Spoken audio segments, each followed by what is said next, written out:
Ho, ho, ho! Welcome, everyone, to another enlightening episode of Protect Your Mind. Today, we're diving into the empowering world of saying no at work, setting boundaries for professionals. Join me as I challenge our resident expert, Mind, with some tough questions. Ho, ho, ho!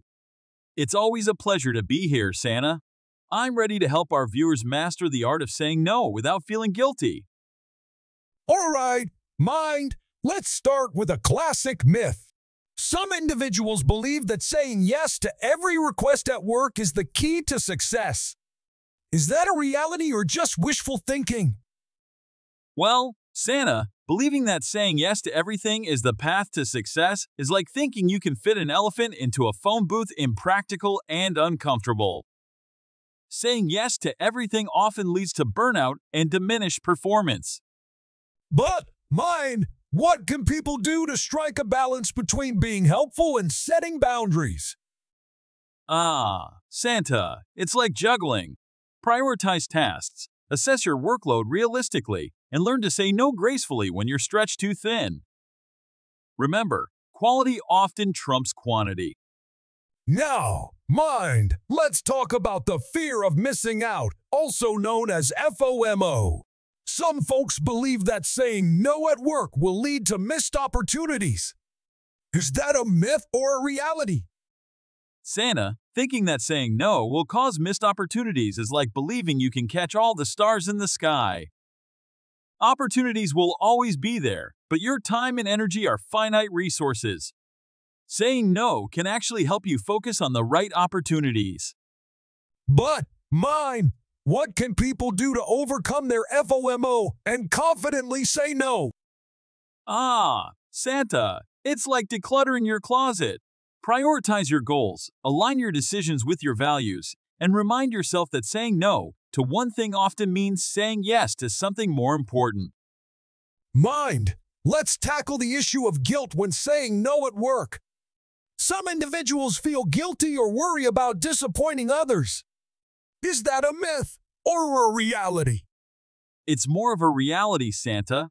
Feeling guilty about saying no is like carrying around a backpack full of rocks that weighs you down unnecessarily.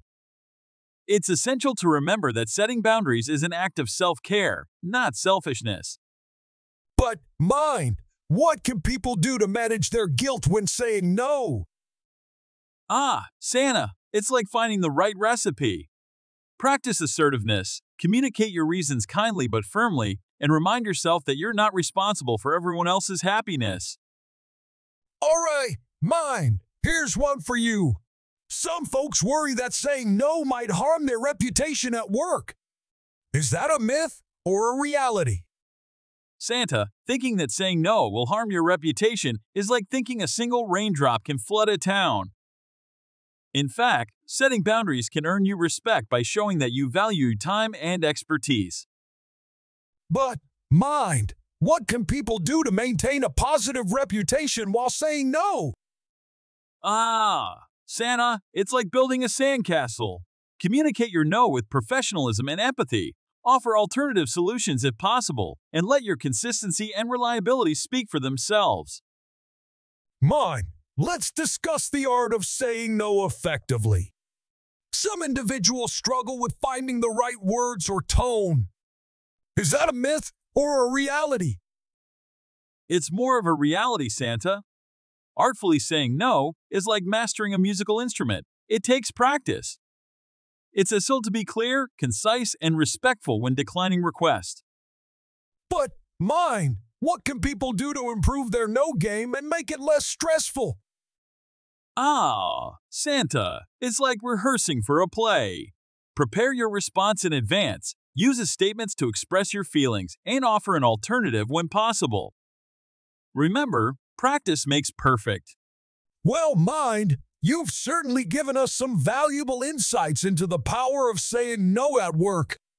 It's like discovering a secret superpower. That's right, Santa. Learning to say no can empower you to take control of your time and well-being at work. Before we wrap up, let's leave our viewers with a little joke to lighten the mood. Got one, Mind? Absolutely, Santa. Why don't scientists trust atoms? Because they make up everything. Ha! That's a good one, mine!